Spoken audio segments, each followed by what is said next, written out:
Балгас, граффити, панкууд. Үгүй ээ, энэ бол 1960-ад оны Английн архивын бичлэг биш. Энэ бол Оросын драмын театрын шинэ жүжиг Ромео ба Жулиета.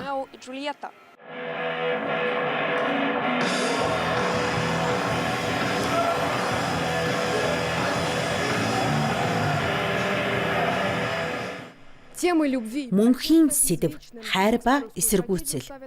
Шекспирийн энэ эмгэнэлт жүжигийг хэдэн зууны турш янз бүрийн хэлбэрээр тайзнаа тавьсаар ирсэн. Харин энэ удаа үйл явдал яагаад Балгас дунд тод өнгийн хачин үстэй панкуудын дунд өрнөх болов. Бидэнд панк хэрэгтэй. Учир нь панк соёлын үзэл санаанд өөрөө эсэргүүцэл шингэсэн байдаг. Системийн эсэргүүцэл. Энэ түүхэнд ч мөн адил гэр бүлийнхээ зөрчил тэмцлийг үл харгалзан бие биедээ дурлсан залуу усуудын тухай өгүүлдэг юм а. Найруулагч жүжигийн үйл явдлыг эсрэг соёлын уур амьсгал руу шилжүүлжээ. Энд дүрмийг эсэргүүцэх нь залуу зүрх сэтгэлийн бослого болж насан туршидтын ертөнцийн тулгасан дайсагналын хуульд эсэргүүцэн тэмцэхийг илэрхийлнэ. Тайзны орон зайд хуваагдсан ертөнцийн балгас болж хуурж, харин хувцлалт нь хоёр овгийг тод ялган харуулна. Капулетти төрөмгийн хээтэй торгон дагуу, Монтеки бараан готик арьсан хувцастай.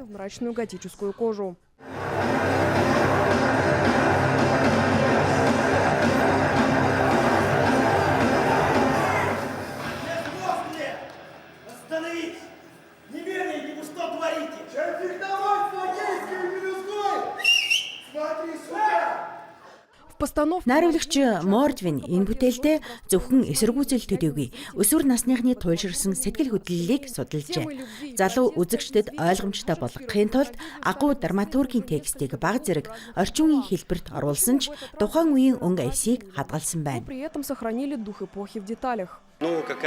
Бид текстийн зарим хэсгийг орчин үеийн болгож, жад зэрэг зарим зүйлсийг хассан. Гэхдээ хувцсны хэв маягт анхны инхийг хадгалсан юм а. Та бүхэн жүжигчдийг харсан байх. Тэнд дундад зууны элементүүд олон бий. Гэсэн ч тод дүр төрх шинэ урамсгалтай болсон ч баатруудын занч нар үндсэндээ өөрчлөгдөөгүй. Жулиетийн асрагч залуучсан боловч өөрийн хүмүүжүүлсэн охиноо урдын адил халамжлан хамгаалдаг хэвээр. Тэр сайхан сэтгэлтэй, гэхдээ хүчтэй, бага зэрэг зоримог, гэхдээ яг л дахиад дэгдэхийг хамгаалдаг шиг бүхнээс хамгаалж хорвоогоос тусгаарлахыг хүсдэг. Би энэ мэдрэмжийг илэрхийлэхийг хичээдэг. Капулеттигийн гэр бүлийн гол төлөөлөгч өдөөн хатгагч Тибальдч шинэ өнгө төрхтэй олжээ. Жишээлбэл тэр гэлт өмссөн. Гэхдээ мөн чанар нь өөрчлөгдөөгүй. Тэр урдын адил зөрчил тэмцлийг өдөөхийг хүсдэг. Би сеньор Капулеттигийн зээгийн дүр тоглож байгаа. Тибальд бол маш төрмгийн залуу. Тэр хотод имх самаргүй байдал үүсгэхийг хүсдэг. Ингэснээр өөрийн гол довтлогч байр суурь алдахгүй байхыг хичээдэг юм а. Харин бардам Тибальдын эсрэг дүр бол Ромео. Тэр урдын хайр дурлалын төлөө бүхнийг хийхэд бэлэн.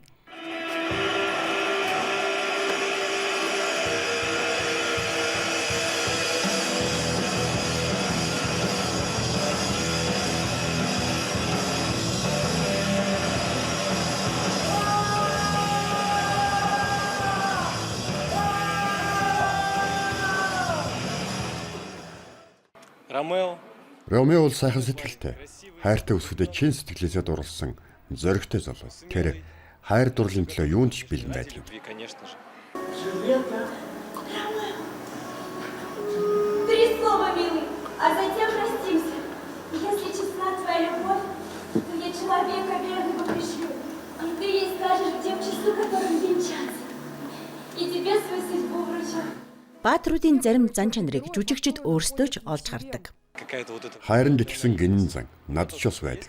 Хайртай хүнтэйг хамт байхын тулд бүхнийг анзаарахгүй байх тэр мэдрэмж. Энэ бидний хамгийн том ижил тал юм. Хүн дөрөх хөгжмийн химнэл дор өрнөх энэ түүх цаг хугацаанаас ангид. Учир нь ямар ч үед хайр дайсагналын эсрэг босож эцэст нь ялдаг. Гэхдээ заримдаа тэр ялалтын үн маш өндөр байдаг.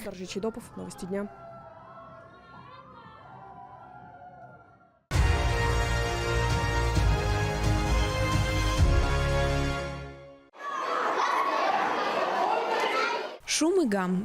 Дуу чимээ, шууган энэ бол хичээлийн завсралга эхлэхэд сургуулиудын энгийн үзэгдэл. Гэхдээ энэ удаагийн завсралга нэлээд өөрмөц байдлаар эхэлжээ. Весьма необычно. Манай сургуульд хөгжмийн хонх дугаараад 2 дахь сарда орж байна. Эхний сард цэргийн сэдвтэй аялгауг шиглэж байсан бол энэ сард бид сонгодог хөгжмийн зохиолчдын бүтээлийг сонсож байна. Жишээлбэл Бах, Вивальди, Моцартын хөгжим. Энэ маш сонирхолтой санагддаг. Бидний мэдлийн хүрээг тэлж сургуулийн энгийн өдрүүдэд шинэ өнгө нэмдэг гэж боддог. Этот музыкальный Энэхүү хөгжмийн туршилт аажмаар эрхөө мужийн бүх боловсролын байгууллагыг хамарч эхэллээ. 3 дугаар сарын хонхны хуваарьд жинхэнэ сонгодог хөтөлбөр багтсан байна. Тухайлбал Михаил Глинкийн Урслан ба Людмила Дөрийн Өөрцөөрэ, Петр Чайковскийн Жижиг хунгуудын бүжиг зэрэг бүтээл гიშгэлнэ. Өнөөдөр харин сурагчдыг үдийн хоолнд Моцартын хөгжим огтож байна. Моцарт.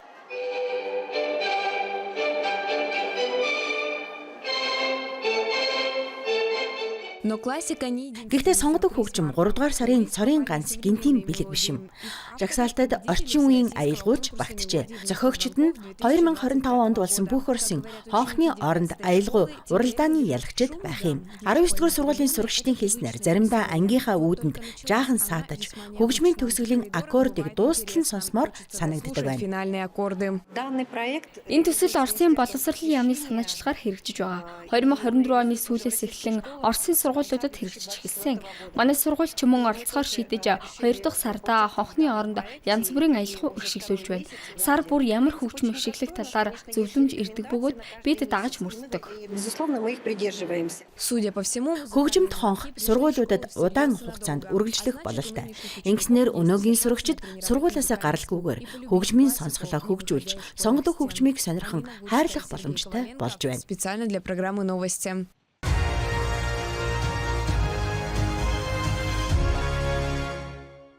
Девушки стеклодувы Шил бүлэгч бүсгүйчүүд өөрсдийн бүтээлийг нямбайлан өрж байна.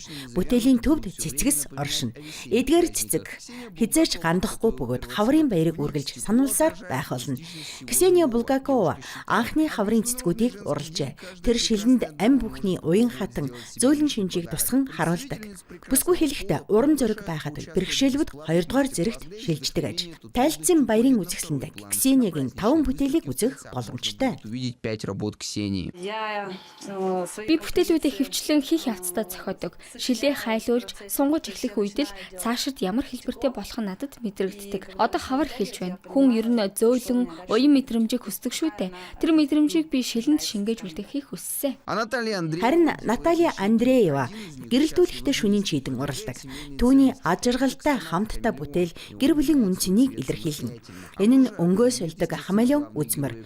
Тэрнийг тойрон үзэсгэлэнгийн гол дүрүүд байрлана. Хүүхдүүд бол амьдралын цэцэг гэсэн энгийн үннийг санагдуулна. дети цветы жизни. Ад жаргалтай хамтдаа бол миний хамгийн чухал бүтээлүүдийн нэг. Гэр бүлийн үндэсийн хүн бүрт маш чухал гэж би боддог. Бүтээлд ээж аав 2 хүүхэд мөн цэцгүүдийг дүрсэлсэн. Тэд бат бөх сүрнээр зогсож байгаа. Учир нь гэр бүлд хүүхдүүд жинхэнэ баттай сүртэй байх нь хамгийн чухал.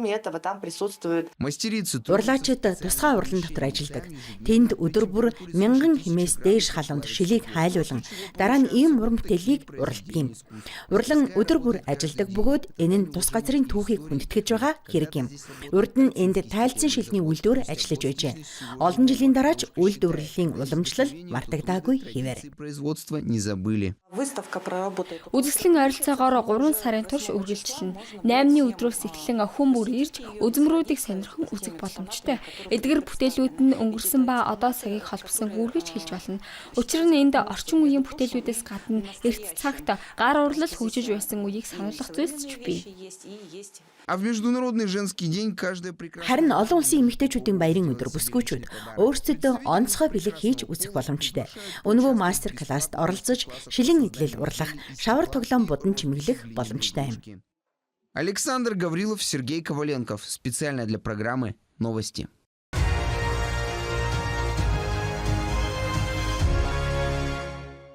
Мама. Где мама? Ээж, Нету. Вот мама как нету. Аня где? Аня, Максим там. Максимка. Максима, правильно, Максима. Крохи Софьи Бяцхан София дөнгөж нэг нас хагас үрчээ. Тэр зургуудыг сонирхон харах зураа өөрийн өнөр гэр бүлийг санахыг хичээнэ. Ээж, аав, хоёр эгч, 3 ах. Денис болон Виктория Ходоровскийн бат бөх гэр бүлийн суурь 20 жилийн өмнө тавигдсан юм. Хосууд сургуулийн үеэс нөхөрлөж, нас ахих тусам бие биегүүгээр амьдрч чадахгүйгаа ойлгожээ. что друг без друга жить уже не могут. Миний аав ч мөн олон хүүхэдтэй гэр бүлээс гаралтай. Тэр 6 охинтой, 18 ач зээтэй, бүр 30-тайч болсон. Зул сарын баяраар бид гойж хувцлаад айлуудаар ордог. Манай холон төрөл садантай. Нүрээ чимэглээд эгч дүүсийнтэй очиж баяр хүргэнэ. Ингэж бид зул сарын баярыг ариун баяр гэдгийг хүүхдүүдтэй ойлгуулдаг. Виктория гэр бүлийн гал боломтой сахихын зэрэгцээ ажиллаач амжуулдаг. Олон хүүхэдтэй ээж сургуулийн биеийн тамирын багшаар ажиллаж хөдөөгийн хүүхдүүдийг иргэний хамгаалалтын норматив өгөхөд бэлтгэдэг. Харин гэр бүлийн тэргүүн Денис төмөр замд машинистаар ажилладаг бөгөөд гэр бүлийн гол тэжээгч юм. Амралтаараа тэр бүх цаг заваа хүүхдүүдтэй зориулдаг. Рыбачили, охотились. Бид загасчилдаг, ан хийдэг. Хүүхдүүд гэрээ ажил тусалдаг. Бүх зүйлд бид заа сургадаг. Би тэдэнд шаарлах тавина. Жишээ нь эхлээд төмсгөө тарина, дараа нь зугаалж болно гихчлэн. Гуляем, ради бога. Вот и старший сын Максим. Томхүү Максим гэр бүлийн гол туслагч болон өсөж байна. Нэг машинаар дүүрэн түлээ хаглах бол тэрний хувьд ердөөл бие халаалт. Хэрэг гарвал дүүнраач харна. Харин том охин Аня Читагийн анагаахын коллежид суралцдаг бөгөөд сургуулаа төгсөөд төрлөх тусгамдаа буцаж ирэхээр шийджээ. Вернется в родное село. Би багаасаа хүмүүст туслах туртай байсан. Сувлагчнаар өвчтэй хүмүүсийг асарч сувилдаг шүү дээ. Би хүмүүст тусалж эмчлэхийг маш их хүсдэг. Младший брат Саша Дүү Саша игчигээ дуурайхыг хичээнэ. Тэр сайн сурч математикийн болон биологийн олимпиадад оролцдог. математики и биологии. Боломж гарвал олимпиадад оролцох юм а. Заримдаа өвдөд оролцож чаддаггүй. Ер нь бол олимпиад хэцүү л дээ. Гэхдээ би илүү их мэдлэгтэй болж ирээдүйд сайн ажил хийж мөнгө олохыг хүсдэг юм. За прекрасное 6 хүүхдээ их орон уламжлалт үнэт зүйлсийг эрхэмлэн хүмүүжүүлсэний төлөө Денис Виктория нарыг эцэг эхийн говья 3 дугаар зэргийн медалаар шагнажээ. Хосууд аль хэдийн том болсон гэр бүлээ улам өргөжүүлэх талаар бодож эхэлсэн байна. Учир нь тэдний хайранд хязгаар гэж үгүй. бесконечной любви хватит на всех. Как говорил один мой знакомый. Нэг танил маань хэлж байсан. Нэг шанаг хоол нэмэхэд л бүгд цадна гэж. Бурхны таллаар л болно. Хүүхдүүд бол аз жаргал, миний баялаг. Би хүүхдүүдтэй маш их хайртай. Даниил Ботвинский, Даниил Смирнов.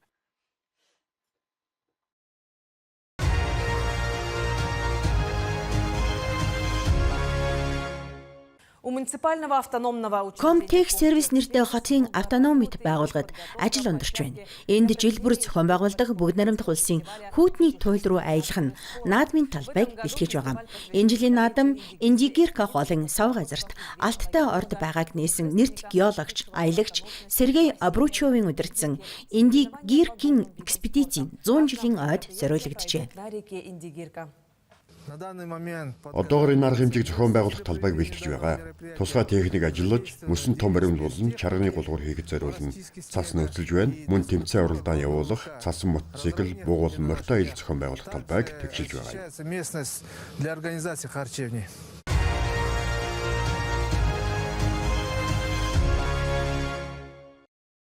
Хятадын зүүн хэсгийн Чэнсу мужийн сая гаруй хүн амтай Цэн Ин хотыг тусгай гангийн нийслэл гэж нэрлэдэг. Энд дэлхийн хамгийн нарийн технологи, өндөр өртөгтэй ганц хувимал үйлдвэрлэдэг томоохон компаниудын нэг болох Синчэн байрладаг. Цэн Инд үйлдвэрлэсэн гангаар Хятадд ашиглагдаж байгаа холхивчийн 80 гаруй хувь, зангуй болон шавартын гинжний 90 гаруй хувийг хийдэг байна. Өндөр технологийн салхин эрчим хүчний тоног төхөөрөмжид ашигладаг тусгай гангийн дотоодын зах зээл бидний эзлэх хувь 80%-аас давсан.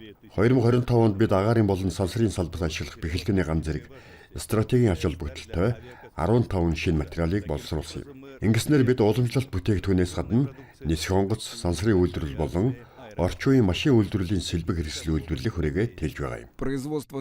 Хэд бат бөх ган үйлдвэрлэхэд асар их хэмжээний эрчим хүч шаардна. Энэ гангийн үйлдвэрийн жилийн эрчим хүчний хэрэглээ нь компанийн байрладаг хотын бүх айл өрхийн нийт хэрэглээнээс 2 дахин их байдаг. Гэхдээ шинжэн хэрэглэж байгаа захилгаан эрчим хүчнийхээ 11%-ийг экологийн цэвэр их үсвэрээс авдаг юм байна. 2025 онд манай компани нийт эрчим хүчний хэрэглээ 3.5 тэрбум киловатт цаг турсан өмнөх оноос 10% өссөн. Бид экологийн цэвэр эрчим хүчний хэрэглээг нэмэгдүүлэхийн тулд шууд худалдан авалт хийх, дээврийн нарны хавтан суйрлуулах, мөн эрчим хүч хоригдлуулах системийг ашиглаж байгаа юм а. Шинжэн компанийн үйлдвэрлэл болон эрчим хүчний хэрэглээг жинхлэх бодлого нь бүхэлдээ Жансун мужийн аж үйлдвэр эрчим хүчний шинжилгээний бодлогыг илэрхийлж байна. Жансун бол эдийн засгийн хэмжээгээр Хятадын 2 дахь том бүс нутаг бөгөөд уламжлалт хүнд машин үйлдвэрлэлээрээ алдартай. Гэвч сүүлийн жилүүдэд эрчим хүчний хэрэглээ улам бүр өндөр технологийн салбар руу чиглэж байна. Эрчим хүчний хэрэглээний бүтц шинжилэгдэж байгаа. Уламжлалт эрчим хүчийг шаарддаг салбаруудын хэрэглээ буурч байгаа бол өндөр технологийн салбар болон орчин үеийн үйлчлэгээний салбарын хэрэглээ өссөөр байгаа. Хятадд эрчим хүчний хэрэглээний эдийн засгийн хөгжлийн чухал үзүүлэлт болдог. Өнгөрсөн онд энэ үзүүлэлт анх удаа 10 их 80 киловатт цаг давж, жилийн өсөлт нь 5%-тай гарчээ. Хятадын эдийн засгийн өсөлт ч мөн энэ хэмжээтэй байсан юм. Өнөөдөр Хятад улс Америкийн нэгдсэн улсаас 2 дахин их цахилгаан хэрэглэж байгаа бөгөөд Европын холбоо, Орос, Энэтхэг, Япон улсуудын нийт хэрэглээнээс ч давж байна.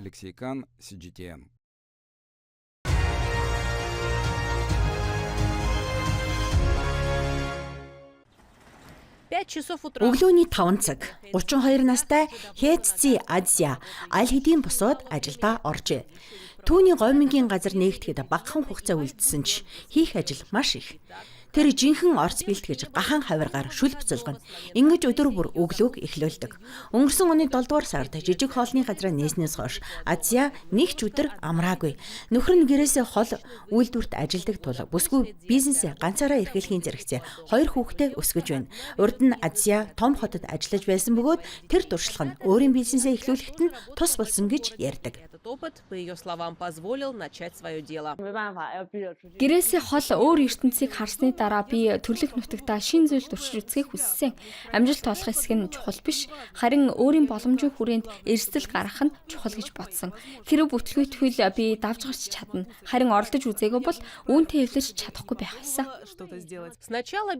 Эхэндээ бизнес нь жаахан явцгүй байжээ. Гэхдээ бүсгүй чанарт анхаарч зөвхөн шинэхэн орц ашиглан өгөөмөр хэмжээтэй порц гаргадаг байв.